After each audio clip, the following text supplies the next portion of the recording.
internet friends, welcome back to my channel. So today I will be going over the Jack and Lilly Sullivan case, and we will be talking about the ATV. So if you remember Janie talking about the ATV and how her and Justin were sitting there, and she told Justin to go get the ATV. Now, in this document here provided by the RCMP, she said that she told her brother to go get the ATV.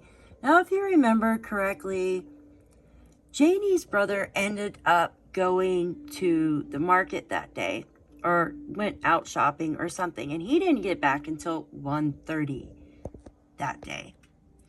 Now, it seems like the ATV would have been grabbed way before that, in my opinion. But she did say that her son, Justin, went to go get the ATV. But in these documents, it's saying that her brother went to get the ATV. I'm going to start it right here, okay? Family members started to show up. One of her brothers went to get an ATV and they continued searching. Janie said for the rest of Friday, she searched for the kids with her family members. Now, I'm just going to give my 2 cents here. And I would have never had anyone from that family out there searching until we were done speaking about RCMP, investigators, all that. We're done searching. Janie even says in one of her voice clips that she told the RCMP that she searched the little cabin over there by where her neighbor lived, over there by that Lorda Park or whatever that's closed down, that she searched that. So what was she implying to the RCMP? Like, don't search here. I already got it. You know what I mean? That's the way I took it. Now, I'm going to save you from playing Janie's voice messages. We've all heard them. But I will be uploading only that. Just Janie's voice messages. Not in this video. I will be uploading them separately. So it'll just be a video of her voice messages. This will be to help you guys if you need to go back and listen to anything if you're following this case, which I know a bunch of you are following this case. Now, the reason why I'm talking about this today is because I kind of started something on Facebook. So let's go over to Facebook. And before we do, please make sure you hit that like, share, and subscribe button. That way you're always notified when I upload new videos. All right, stay tuned. Okay, we went over to my post.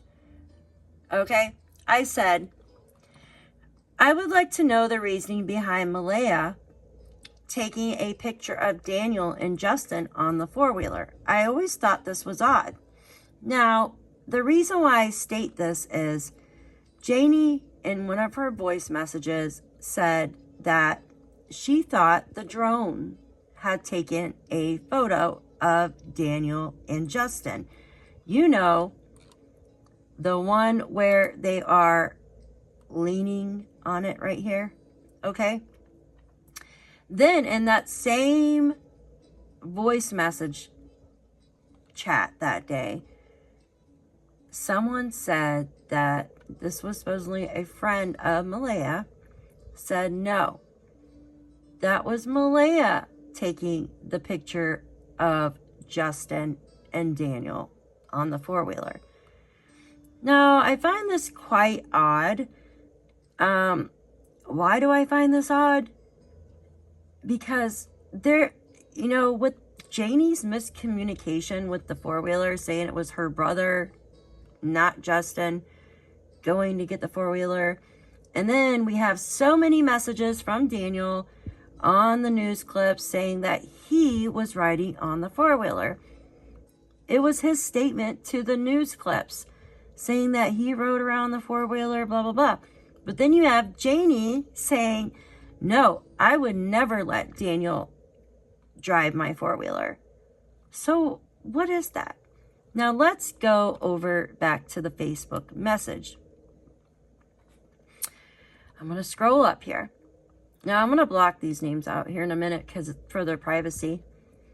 But someone replied back. They said, I thought there may be something about the photo that could lead to where the kids are.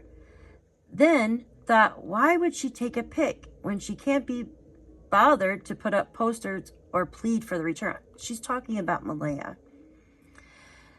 I'm guessing. Then she says they certainly scrubbed down that ATV, boots, and tires because it all looked very clean. And maybe they did. Maybe they cleaned it off after riding around in the mud and rain all day. I mean, there's nothing wrong with that. I clean off my lawnmower and stuff like that, my tractor, after riding around in the mud if it's muddy or something in my yard. Now, we get a reply from Logan. Logan is the niece, I believe, the cousin to Daniel Martel. And she got really kind of annoyed. She goes, wow, wasn't even her. It was an effing newscaster that took the picture. Thank you.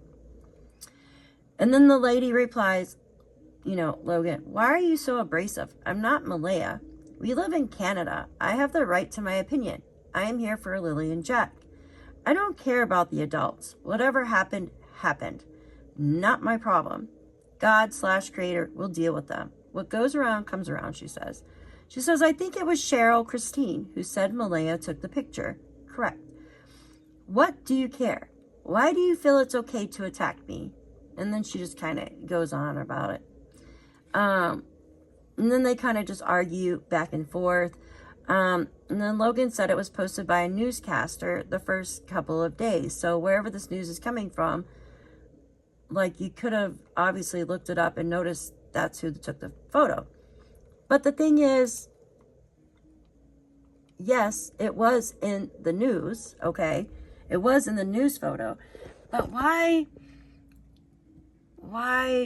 would Cheryl, Malaya's friend, say that Malaya took the photo? Maybe Malaya shared the photo with the news person. I don't know, guys. But I just find it's odd that so many people, like, this ATV thing is just, it keeps coming up.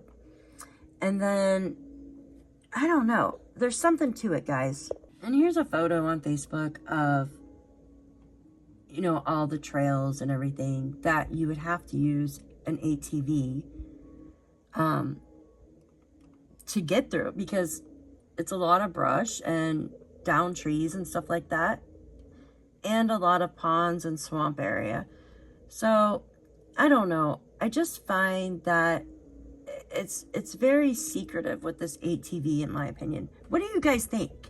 I want you to comment below on this. What do you think about this ATV issue? Like Janie saying Justin went and got it, and then her brother ended up getting it. I just find that quite odd, don't you? I also want to read this post here. There's some profane words in here that I don't really want to say on my channel, but the question was from a lady named Callie. She said, why did Malaya leave you, Daniel? And he says, shut up. This has gone on for far too long. I never abused Malaya or the kids. And he says, look at the documents. Malaya even says in there that I didn't physically discipline them. Why would I ever abuse the kids? Come on, give your head a shake. Stop with the drama seeking foolish, he says. Well, we do have, like, from Malaya's grandmother saying that, the kids were getting black eyes or being abused. Remember, Durwood said that he was going to go try to help Malaya. Then we found out later on from Malaya's mother's boyfriend that Malaya was going to leave at one point because she was being abused. She even told Sonny on It's a Crime and Shame that Daniel held her down on the bed and wouldn't let her have her phone. Anyways, Daniel says she was hugging me and crying on my shoulder right before the first search briefing with commander of operations and the lead of search teams members, and then went into an ambulance with her mother Cindy for 5 minutes. When they came out, Malaya was terrified with fear, couldn't look at me, and she was shaking. It sounded like she was having an anxiety attack to me. Anyways, it says all she kept saying over and over was, I have to go with mom. I have to go with mom. Cindy came between us, and I said, Cindy, effing get, and waved my arms at her to go, I guess. It says Malaya couldn't even make eye contact. Whatever was said inside the ambulance changed Malaya. Cindy said, Malaya in the car now. She demanded her to get in. They sped away, leaving me at the time to only put my hand on the back window, and I said, I love you, honey, to Meadow. This sounds like a freaking movie. Then the allegations started flooding in. I don't abuse women or children, he says, with 2 exclamation marks.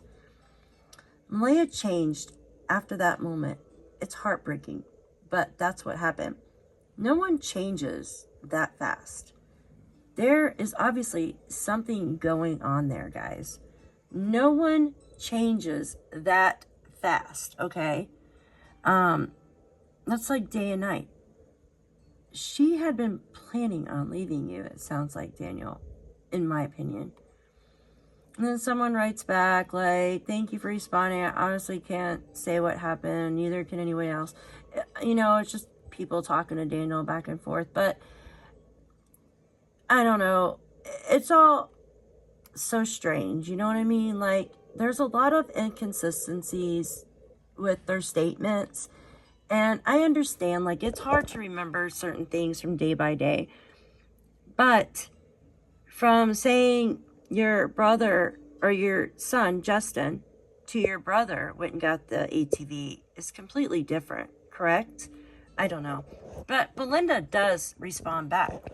And Belinda says, Daniel Martell, you told me she looked at you with disgust, not fear, and you said you fought over giving spankings because she was too slack and they wouldn't listen to her. I don't care what's on the document papers. And I believe Belinda right here. Okay? And even somebody mentions too many inconsistencies from you and your mother, talking about Daniel. So let's look at this real quick. So, of course, we remember the whole, I love her more than anything. That will never change. I'm waiting for the chance to relive our first date over waterfalls and the walk on Big Island Beach with the Daniel you first met. She will know what that means.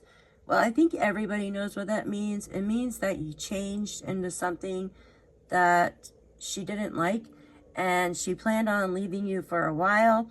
I think that, in my opinion, you found out about this somehow or another, and the kids were in the way, in my opinion. I don't know. That's just my opinion, guys. What do you think about all this? Where's Jack and Lilly? They're still missing for a very long time now. They have been missing for a very long time. And as I keep looking and digging into this case, it just looks worse, worse, and worse. I know these documents say that it's no longer like a criminal case or whatever, but I even have a message from Janie saying that she cannot see Meadow because the ongoing criminal investigation. So, I don't know. Things are really confusing with this case, guys, and it just aggravates me. Like, it just aggravates me because of the other cases like Emmanuel, Jaden, Renesmee. We know what happened to those children. They were just found. Well, Emmanuel still hasn't been found. But with Renesmee and Jaden, they were found because the parents, well, Jaden's mom finally broke down and because she couldn't handle it anymore. And then you have Renesmee's aunt that finally said something. Oh, this is so disgusting, guys. These cases never turn out good. They just don't. Kids just don't go missing for no reason. I don't know. I'm not going to make this too long, but I want you guys to let me know in the comments below if you want me to upload Janie's voice messages. This will just be for your convenience if you want to go back and listen to them along with all of everything else that we got. If you're following the case, and they do help. So let me know in the comment section below. But where's Jack and Lilly? They're still missing. That's the question. Where is Jack and Lilly? And, oh, one more thing.